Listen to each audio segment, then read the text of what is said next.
Donatien et Rogatien sont deux frères nantais du IVe siècle, fils d'un magistrat de la ville. Leur histoire tient en quelques lignes de martyrologe, mais ces lignes disent l'essentiel sur ce que signifie croire. Donatien le cadet a été baptisé par Similien, troisième évêque de Nantes.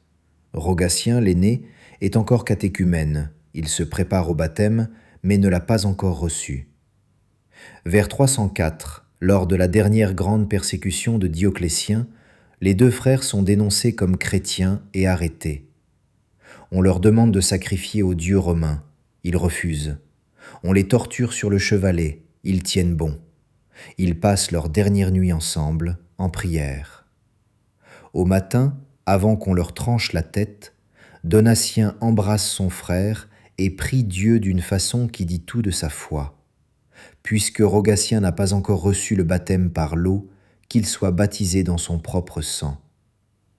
Ce geste, un frère qui intercède pour l'autre au seuil de la mort, est resté dans la mémoire de l'Église comme l'un des plus beaux témoignages de l'amour fraternel uni à la foi. Leur culte se répandit dans toute la vallée de la Loire. On les appela les enfants nantais. Patrons de Nantes et du diocèse, ils sont vénérés jusqu'au Canada et en Océanie grâce aux missionnaires nantais qui ont porté leur mémoire à l'autre bout du monde.